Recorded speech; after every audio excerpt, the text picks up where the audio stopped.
In the middle of the most glittering gala the city had seen in years, Sloane Whitmore walked to the center of the stage, slid the engagement ring from her finger and pressed it into the calloused palm of Nolan Avery, in front of hundreds of watching eyes. The room laughed softly when she called him a beautiful but cheap mistake. Nolan said nothing in return. He simply closed his hand around the ring, looked at it one last time, and turned toward the board of directors seated near the front. 10 minutes later, every screen in the grand hall lit up with a single line that made Sloane go pale where she stood, a line announcing the new controlling owner of Whitmore Dynamics, a name nobody in that room expected to see, the name Nolan Avery. If you enjoy stories with a twist cold enough to freeze a boardroom, press subscribe now so you never miss how expensive that ending becomes. The ballroom of the Ashford Regency had been transformed for the 70th anniversary of Whitmore Dynamics, crystal chandeliers throwing long shadows across marble floors, while photographers lined the entrance and investors mingled beneath banners bearing the family crest. Every network affiliate in the tri-state area had sent a crew. Every hedge fund manager who mattered had accepted an invitation, and the air itself seemed to hum with old money and older expectations.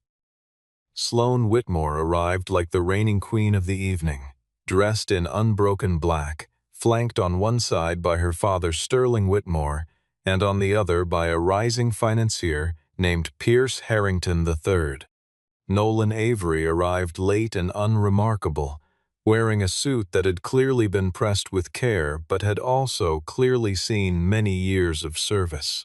A few guests recognized him as the contractor who had quietly repaired the cooling systems at a Whitmore manufacturing plant months earlier, and they whispered among themselves that a man like that did not belong in a room like this. Sloane had been secretly engaged to Nolan since the period when he helped her company survive a mechanical crisis that no one else could solve, but the pressure from her father, from the board, and from a looming merger with Harrington Capital had convinced her the relationship needed to end, publicly and decisively. On stage, Sterling spoke first, weaving a speech about legacy, standards, and the courage to make the right choice for the family name. When he finished, he invited his daughter to the microphone, and Sloane stepped forward with a visible tremor beneath her composed exterior. She called Nolan up in front of the crowd, and when he arrived, she removed the ring and placed it in his hand, telling him that whatever had grown between them had been a mistake, that he was a decent man but simply did not belong in her world. The line that cut the deepest was the one she delivered with the coldest control in her voice, telling him she could not allow pity to be mistaken for a marriage. Laughter rippled through the hall in polite, cruel little waves, and Pierce Harrington smiled with visible satisfaction, while Sloane's cousin Grant Whitmore began the applause that others quickly joined out of habit rather than agreement. Nolan did not raise his voice or argue his case. He looked down at the ring resting in his palm, an old silver band that had belonged to his family for generations rather than some flashy diamond purchased to impress, its interior engraved with a line his father had chosen decades earlier that read "Return only what was never yours." As security began moving toward him at Sterling's quiet signal, Nolan spoke just loudly enough for Sloane to hear him over the murmuring crowd, telling her that she had just returned the only thing he truly wanted to keep, which meant it was perhaps time he collected everything else that belonged to him. Months before that humiliating night, Nolan had been living a quiet life in a small town in New Jersey, running a modest operation called Avery Precision Repair, fixing industrial machinery and complex mechanical systems for local manufacturers. To most people, he appeared to be an ordinary tradesman, but in an earlier chapter of his life, he had been a core systems engineer responsible for some of the most advanced energy stabilization designs in the industry. He had a young daughter named June, who appeared only briefly in his life story, but represented the entire reason he had chosen a quiet, guarded existence. Having lost his wife to illness years earlier, and having decided afterward that peace mattered more than recognition. Whitmore Dynamics had been facing a severe crisis at one of its industrial engine plants, where a critical cooling system kept overheating and threatened a contract worth hundreds of millions of dollars. The company's senior engineering team had spent weeks trying to solve the failure without success, until a plant manager who trusted results over pedigree recommended calling Nolan. Sloan had been skeptical at first, unwilling to believe that a small independent contractor could accomplish what an entire department of specialists could not. But Nolan needed only a few hours to trace the fault back to a flaw buried in the original design. A flaw connected to an old patent that Whitmore had acquired under circumstances nobody wanted examined too closely. Sloan found herself drawn to his composure and his intelligence in a way she had not expected. Nolan never asked for an inflated fee, requesting instead that the company review its old technical records and ensure that the plant workers were not blamed for a defect that predated all of them. That request, so different from anything she had encountered in a boardroom, began to change how she saw him, and the connection between them grew slowly through conversations that had nothing to do with money and everything to do with honesty.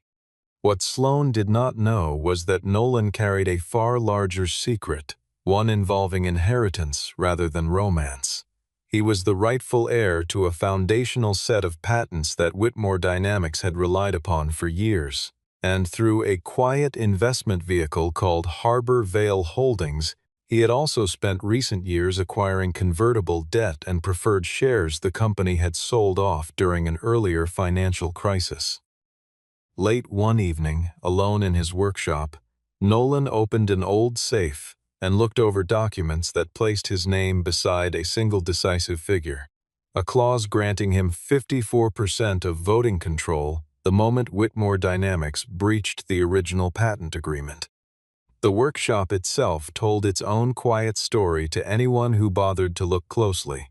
Shelves lined with worn textbooks on thermal engineering, a drafting table covered in sketches that predated the current generation of Whitmore engines by more than a decade, and a small framed photograph of a younger Nolan standing beside his father in front of a plant that no longer existed under that name. Nolan had grown up watching Graham Avery work long nights solving problems nobody else in the industry could touch, and he had learned early that the men who built things rarely received the credit given to the men who sold them. That lesson had shaped every decision he made once he inherited both his father's mind for engineering and his father's unfinished business with the Whitmore family.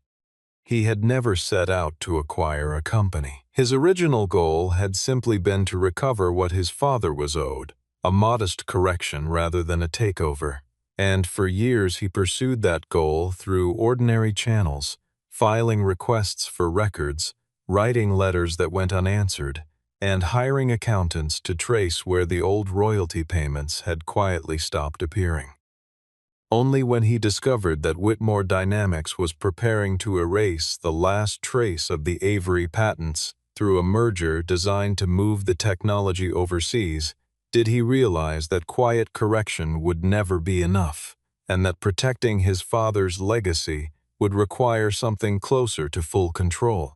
Even then, Nolan moved with deliberate restraint rather than aggression, buying distressed debts slowly through Harbor Vale Holdings so that no single transaction would draw attention, and structuring the acquisition so that his ownership stake would remain dormant unless a specific trigger occurred. He wanted the power to protect what mattered, not the burden of running a corporation he had never asked to inherit, and that distinction would matter enormously in the weeks ahead, separating him in the eyes of everyone who eventually learned the truth from an ordinary corporate raider chasing profit. Sloan held the title of chief executive, yet in practice she operated under constant siege from her own family and the board that surrounded her. Sterling never let her forget that Whitmore Dynamics was not simply a company, but the bloodline of the Whitmore name itself, and he made it clear he would not accept his daughter falling for a single father with no status and no pedigree. Pierce Harrington III had been presented to her as the obvious solution, wealthy, polished, connected to a powerful investment fund willing to rescue Whitmore from a quietly worsening debt crisis, though the unspoken condition of that rescue was that Sloane sever ties with Nolan and align herself fully with the Harrington family. Grant Whitmore, her cousin and fellow board member, spent weeks planting doubt in her mind, insisting that Nolan had only approached her for money. He produced photographs of Nolan entering a law office, copies of old shareholder records, and fragments of transactions tied to Harbor Vale Holdings, all carefully arranged to suggest deception. What Grant conveniently omitted was the far more important truth that Nolan was not extracting wealth from Whitmore Dynamics at all, but rather that Whitmore Dynamics owed a debt to Nolan that had never been properly settled. Sterling gave his daughter an ultimatum, telling her that unless she publicly ended things with Nolan, the board would vote to remove her from leadership and hand control of the merger entirely to Pierce. Sloane, wounded but still proud, never confronted Nolan directly about any of it, convincing herself that if he were truly innocent, he would have explained everything before she had to ask. His silence, born of a wish to protect her rather than manipulate her, became the very evidence she used to condemn him in her own mind. Sterling arranged for private dinners where Pierce would casually mention numbers, quarterly projections, and expansion plans that made Whitmore Dynamics sound like it was standing on solid ground, when in truth the company's balance sheet had been quietly deteriorating for 2 years under decisions Sterling himself had approved. He wanted Sloane distracted by the comfort of Pierce's confidence, hoping she would never look too closely at the debt structure that Nolan had already begun to understand better than anyone inside the company itself. Every dinner, every toast, every carefully rehearsed compliment about family legacy was designed to keep Sloane inside a version of reality that served her father's interests rather than her own judgment. Grant played a different role, positioning himself as the concerned cousin who only wanted to protect Sloane from being taken advantage of, while privately negotiating his own arrangement with Harrington Capital that promised him a significant commission once the merger closed. He timed his warnings carefully, always delivering them in private moments when Sloane was already exhausted from board pressure, making his fabricated evidence land with more weight than it deserved. Grant understood that the easiest way to manipulate someone confident and intelligent was not through obvious lies, but through a slow accumulation of half-truths mixed with just enough real detail to seem credible.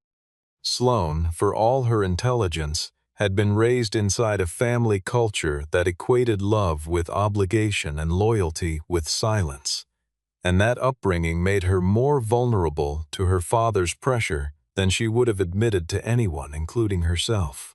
She wanted to trust her own instincts about Nolan, yet every conversation with Sterling chipped away at her confidence, reframing her feelings as naivety and her judgment as inexperience.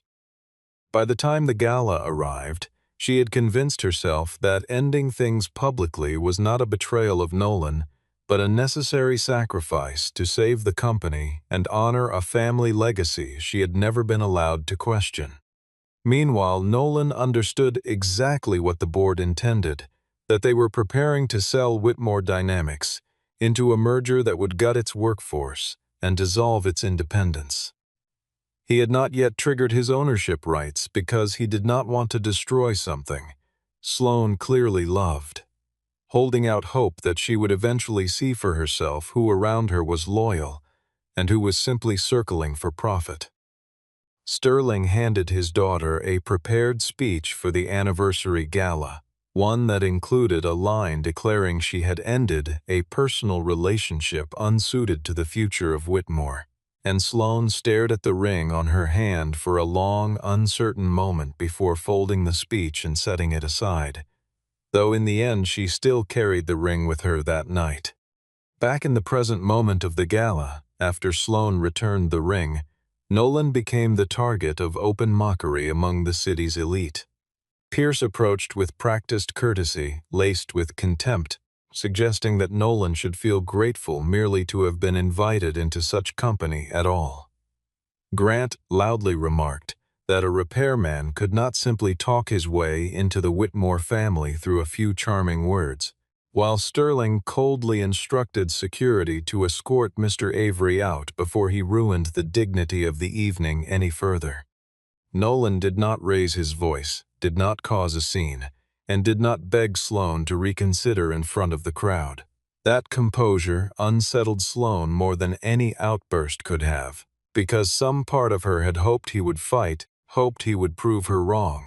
Yet instead he only looked at her with something closer to disappointment than pain. As the security detail closed in, Nolan lifted his phone and called his attorney, Mara Ellison, speaking only a few words into it, instructing her to activate the Whitmore clause and make the full voting record public. Mara asked him to confirm once, and Nolan glanced toward the stage where Sterling was raising a celebratory glass beside Pierce before answering that they had already returned the ring, so now it was time to return the company.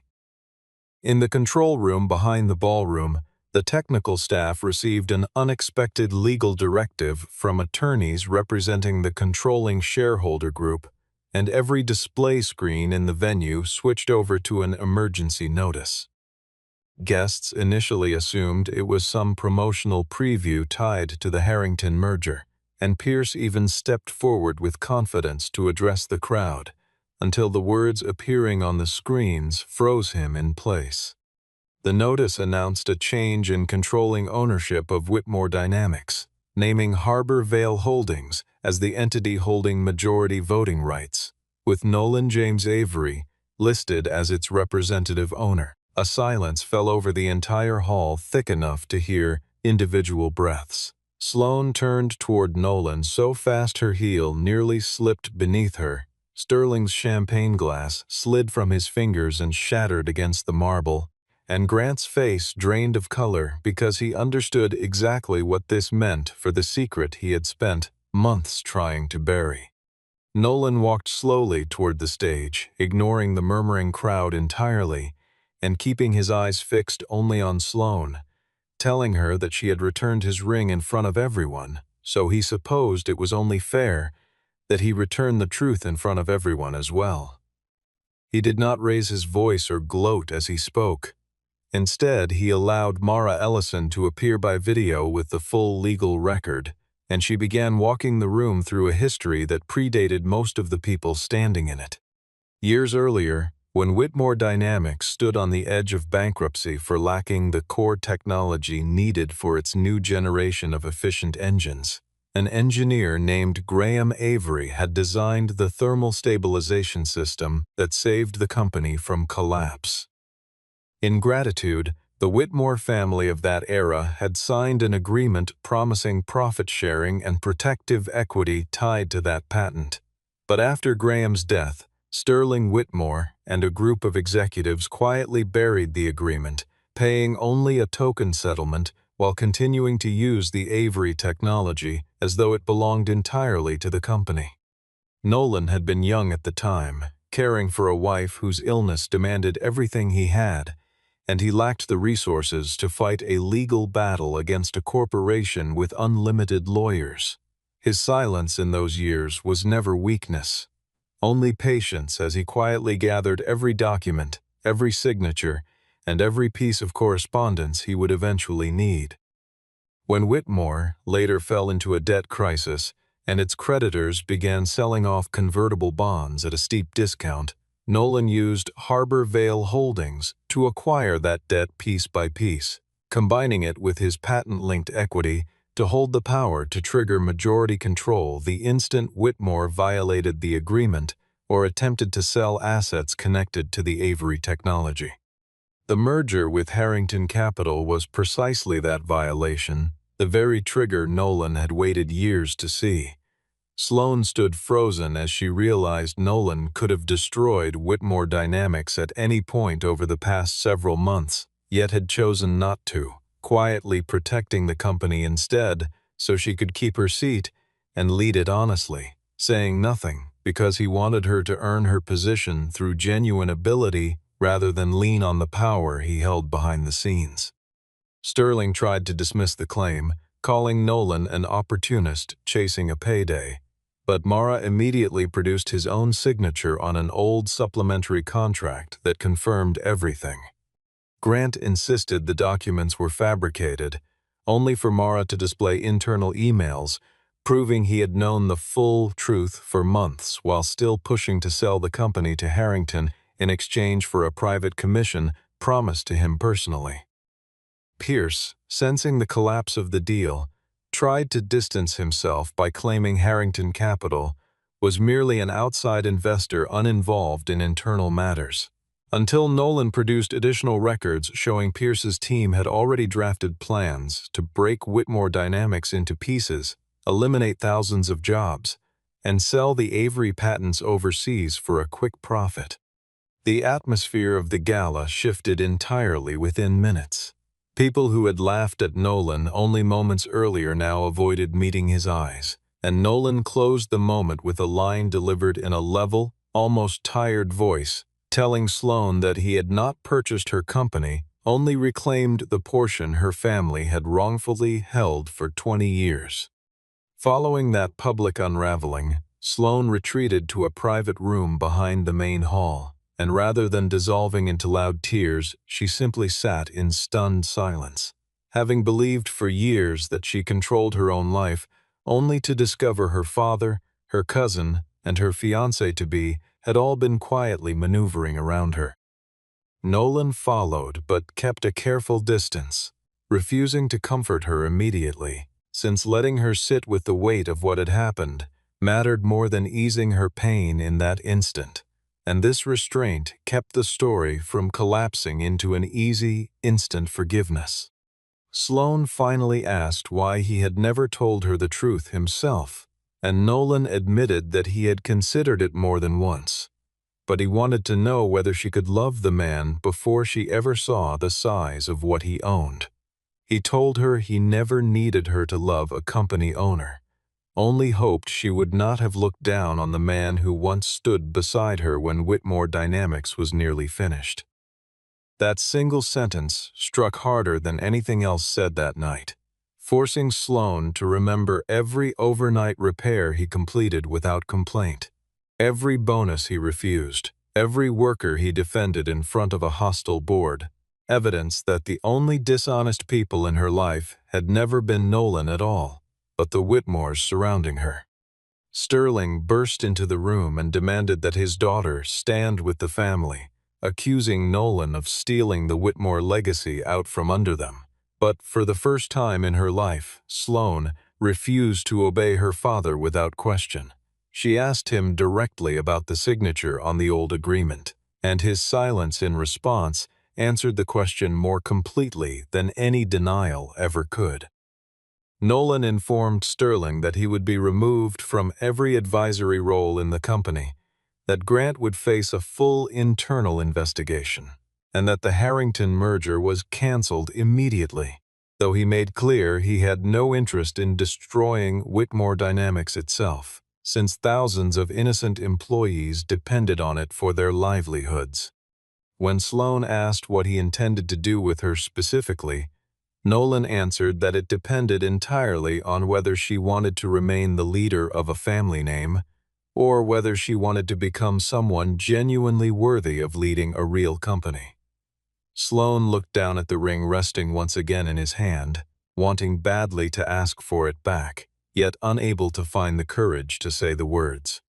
The following morning brought an emergency meeting of the full board, and this time Nolan entered not as a humiliated guest, but as the controlling shareholder of record. Executives who had dismissed him the night before now rose respectfully as he walked in, and though he showed no trace of satisfaction at the reversal, every sentence he spoke carried unmistakable weight. Mara Ellison announced 3 immediate decisions on his behalf: canceling the merger with Harrington Capital entirely, suspending Grant Whitmore from the board pending investigation, and launching an independent audit into the decades of use surrounding the Avery patents and the convertible debt the company had once quietly sold off. Sterling objected furiously, insisting that Nolan understood nothing of Whitmore culture and lacked the standing to lead a corporation of this size. Nolan responded calmly that it was precisely that kind of standing which had nearly gotten the company sold out from under its own employees. Pierce Harrington arrived with a team of attorneys threatening legal action, only to find that Nolan had already prepared a penalty clause covering any attempt by Harrington Capital to exploit confidential information supplied by Grant, transforming Pierce from a predator circling a wounded company into a man suddenly facing significant legal exposure of his own. The audit itself uncovered far more than anyone in the room had expected, revealing that the royalty payments owed under the original Avery agreement had not simply been reduced, but had been rerouted for years through a series of internal accounts labeled as research overhead, a paper trail that led directly back to decisions Sterling had personally signed off on during his years as chairman. Mara walked the board through spreadsheet after spreadsheet, showing how the company had saved enormous sums by quietly starving the very agreement that had once saved it from collapse. Several board members who had said nothing throughout the meeting shifted visibly in their seats, realizing for the first time exactly how deep the decision ran beneath the polished surface of Whitmore Dynamics. Pierce's attorneys attempted one final maneuver, arguing that any penalty clause tied to Grant's leaked information could not apply retroactively. But Mara produced a signed non-disclosure agreement from years earlier that Pierce himself had agreed to before any merger conversations began, closing that loophole before it could be exploited. Watching his own legal team fall silent, Pierce finally understood that the deal he had assumed was already won had slipped entirely out of his hands, and that continuing to fight in that room would only expose Harrington Capital to greater liability than it could absorb quietly. Sloane sat quietly through the first half of the meeting while the room waited to see whether she would side with her father or with Nolan. Eventually, she rose to her feet and admitted openly that she had allowed emotion, family pressure, and fear of losing her position to cloud her judgment for far too long. She did not beg Nolan to let her keep her title, telling the board instead that if he believed she was no longer fit to lead, she would resign without protest, marking the first moment in the entire ordeal where she placed responsibility above pride. Nolan studied her for a long moment before announcing an unexpected decision, allowing Sloane to remain chief executive for a 90-day probationary period under the oversight of a restructured board, on the condition that she personally disclose the full truth to every employee, apologize publicly for her family's misconduct, and commit to restoring what had been taken from the engineers and workers harmed along the way. Sterling raged that this arrangement humiliated the Whitmore name, and Nolan answered simply that humiliation was calling other people beneath you while living off the fruits of their labor. The room fell silent, and it was clear in that silence that Nolan had won not merely through money, but through preparation, patience, and the plain force of the truth. Sloane called a company-wide meeting soon afterward, choosing to speak in her own words, rather than hide behind a polished statement written for her. She admitted that Whitmore Dynamics had used the Avery technology for years without proper transparency, and she admitted that the board had concealed the truth while nearly trading away the company's soul through the Harrington deal. Employees reacted with initial shock, but many gradually came to respect her honesty, while Nolan stood quietly at the back of the room, refusing the spotlight and letting Sloane face her own people alone. She announced a compensation fund for engineers whose contributions had been stripped from them over the years, a job protection fund for factory workers, and a full restructuring of the board's oversight powers. This did not erase her fall from public grace entirely, but it began to transform her image from a proud executive who had been publicly exposed into a leader willing to accept accountability. In the weeks that followed, Sloan made a habit of walking the factory floors herself, rather than relying on quarterly reports handed to her by middle management, something she had never bothered to do before the scandal forced her to reconsider what leadership actually required. She learned the names of engineers who had spent decades keeping the plant running without ever being thanked publicly, and she began quietly restoring credit lines and patent acknowledgments that had been stripped away long before she ever took the company's top position. Several longtime employees admitted privately that they had expected her to disappear behind lawyers and public relations teams the way her father always had, and her willingness to show up in person slowly began repairing a trust that no press release could have manufactured on its own. The financial markets reacted with more patience than anyone at Whitmore Dynamics expected, largely because the transparency of the audit reassured investors that the worst had already been disclosed rather than hidden away for a future scandal. Analysts who had once treated the Harrington merger as inevitable now pointed to the canceled deal as evidence that the company was finally being run with real oversight rather than family instinct, and the stock, after an initial dip, began a slow and steady recovery built on substance rather than image. Sloan understood that this early goodwill was fragile, and she treated every decision in those 90 days as though the entire recovery depended on it, because in many ways it did. After the meeting ended, Sloan found Nolan at the old engineering workshop inside the plant, the same place where they had first worked side by side, repairing the failing cooling system months earlier. There were no photographers this time, no champagne, no Pierce or Sterling standing nearby to judge them. Sloan apologized, not because Nolan turned out to be wealthy, and not because he now controlled her company, but because she had failed to trust him back when he held no power in her eyes at all. Nolan listened without rushing to forgive her, telling her plainly that the ring was not something she could return one evening and simply reclaim the moment the truth came out in her favor. Sloan understood, and rather than ask for the ring back outright, she only asked whether there might still be a chance to make things right between them, to which Nolan replied that she had a genuine chance to repair the company, and that whatever remained between the two of them would simply have to be answered by time.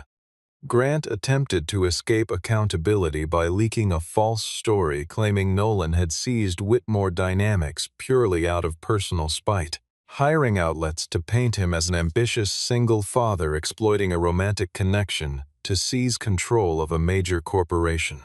Nolan did not respond with scandal of his own, choosing instead to let the documents speak, and Mara released the chain of emails, the private commission agreement, and the financial incentives Grant had been promised in exchange for pushing the Harrington deal through. Public sentiment shifted rapidly once the paperwork became visible to everyone.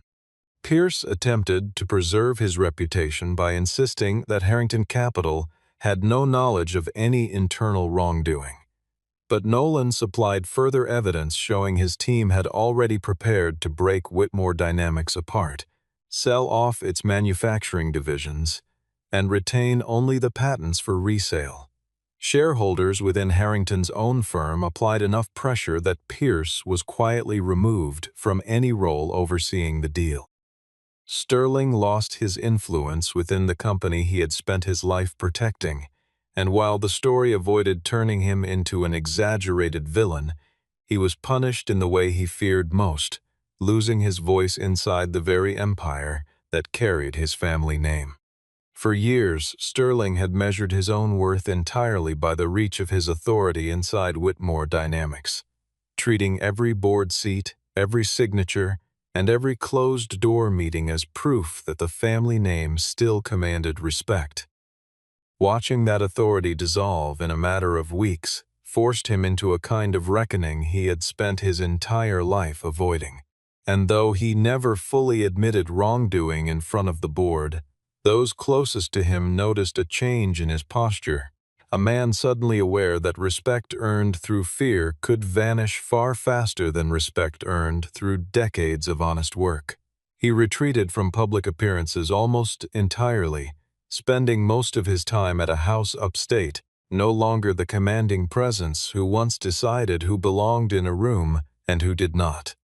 Pierce Harrington fared little better in the aftermath, as investors within his own firm grew increasingly uneasy about a deal that had nearly dragged Harrington Capital into a public scandal involving stolen intellectual property and leaked corporate information.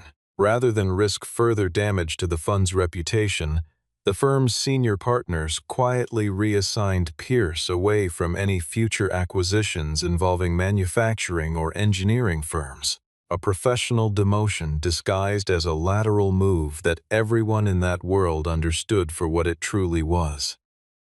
The engagement he had once treated as a guaranteed conquest, both romantic and financial, became instead a cautionary story whispered about in rival firms for years afterward.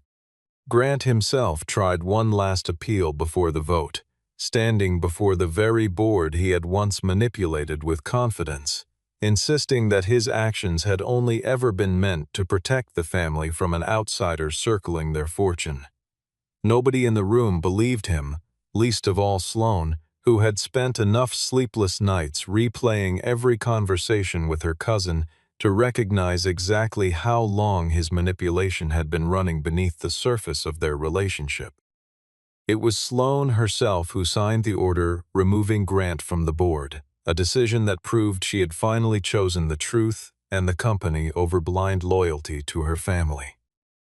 Nolan largely stayed out of that process, allowing Sloane to prove through her own actions that real change was possible, which kept the story grounded, rather than turning him into a simple rescuer who fixed everything without effort on her part.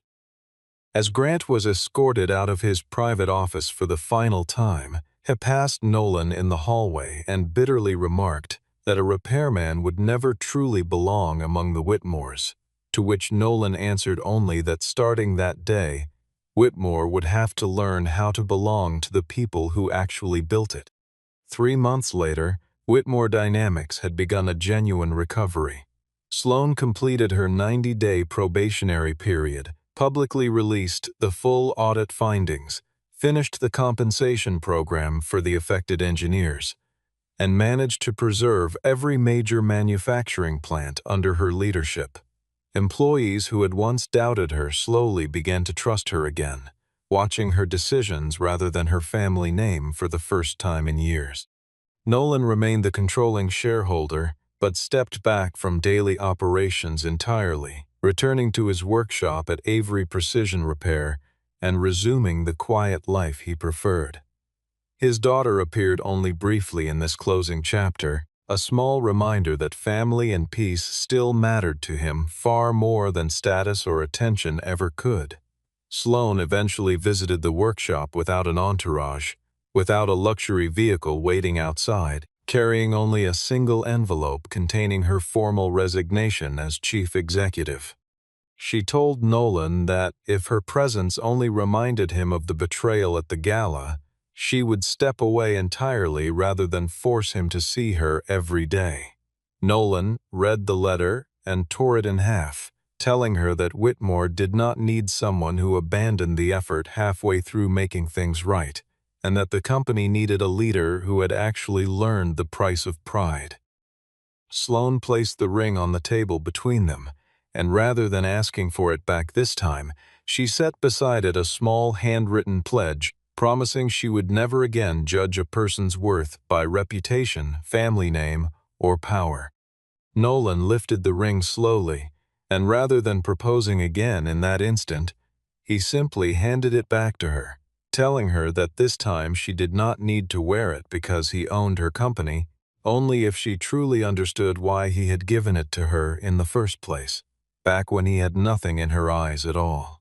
Sloane's eyes filled quietly, without collapsing into despair, and she placed the ring on her own finger, not as an easy victory for love, but as the beginning of something rebuilt on genuine respect rather than convenience. The final scene unfolded during the company's new annual shareholder meeting, held without the extravagant gala theatrics of the past, on a modest stage facing employees, engineers, factory workers, and smaller shareholders rather than a room full of performative elite guests. Sloane told the gathered crowd that Whitmore Dynamics had been built on the family name, but had only survived because of a truth her own family once tried desperately to bury. She introduced Nolan not as the man who now owned her company, but as the man who had returned the company to its rightful values. Nolan spoke only briefly when he took the stage, announcing that a portion of the shares would be transferred into a new innovation fund reserved for young engineers and factory workers with practical inventions of their own. He explained that this was not an attempt to polish his own name, but a way to ensure no one would ever be stripped of credit the way his father once had been. Sloane looked at him without a trace of embarrassment at his presence beside her, feeling something closer to genuine pride than she had expected. A reporter in the crowd asked Nolan how it felt to move from being publicly humiliated with a returned ring to becoming the man who controlled all of Whitmore Dynamics. Nolan glanced at the ring resting on Sloane's hand before answering that he never needed to reclaim his dignity by destroying her, only needed the truth to finally stand in its rightful place. Sterling watched the ceremony from the back of the room, no longer seated among the executives but standing quietly with the ordinary shareholders, a position he would have once considered beneath him. He said nothing as his daughter spoke, and for the first time in years his silence carried something closer to humility than pride, though whether that humility would last beyond the afternoon remained an open question that even Sloane chose not to press. Grant did not attend at all, having accepted a quiet settlement that kept his name out of criminal proceedings in exchange for surrendering every share he still held, a fitting end for a man who had always valued a commission over a conscience. June Avery sat near the front that afternoon, old enough now to understand at least the outline of what her father had endured to protect a legacy she would one day inherit herself. Nolan caught her eye briefly before stepping off the stage, and in that small exchange lay the entire reason he had spent years gathering documents in silence rather than seeking a courtroom battle he might have won years earlier, choosing instead to wait until the moment was right rather than the moment was easy. He had never wanted to be known as the man who destroyed Whitmore Dynamics, only as the man who made sure it could never again forget who had built it.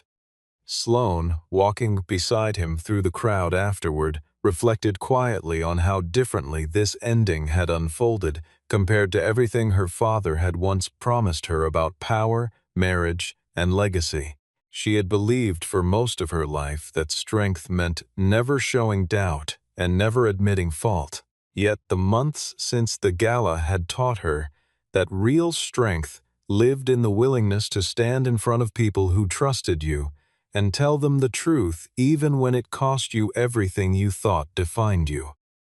It was a lesson she suspected she would spend the rest of her career relearning in smaller ways, long after the cameras and the headlines had moved on to some other story entirely. The story closed with Nolan and Sloane walking off the stage together, not as a perfect fairy tale ending stitched together overnight, but as two people who understood that love could return only after trust had been rebuilt through action rather than words alone.